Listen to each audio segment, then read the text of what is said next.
Another day, another installation ng cabinet. Tara, samahan nyo kami mag-install dito lang sa Beverly Homes, Loma de Gato, Marilao, Bulacan. Nasa 30 minutes away nga lang to simula dun sa shop namin sa San Jose del Monte, Bulacan. Bali, ang order pala ni sir is customized wardrobe sliding cabinet. For reference nga pala, yung size ng cabinet na to is 48 inches lapad, 78 inches yung height, 22 inches yung siding. Yung customer na rin pala yung nagsukat at binigay lang sa amin yung size. Since made to order, we accept customized size, design at saka color. As usual, sa second floor natin to i-install pero walang problema dyan. Alam nyo naman, nasanay na kami dyan. Almost 2 hours nga pala to in-assemble bago matapos. Kasi kailangan natin masigurado na pulido talaga yung pagkakabuo natin ng cabinet. Kaya kung nagbabala ka magpagawa ng cabinet, huwag ka na mag-alinlangan mag-chat sa Facebook page namin, 4J Furniture, at re-replyan ka po namin agad. Huwag kayong mahiyang magtanong, wala namang bayad eh.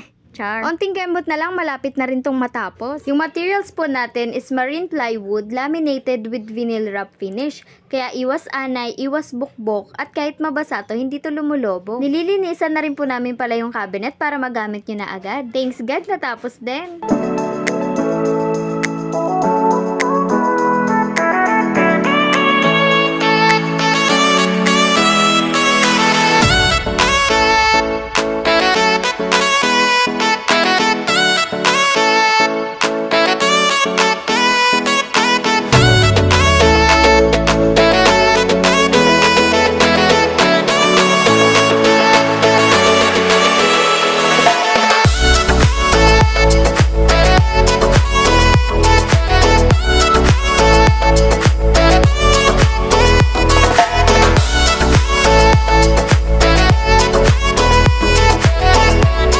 Don't forget to like and follow our page, and don't forget to share this video. Thank you for watching!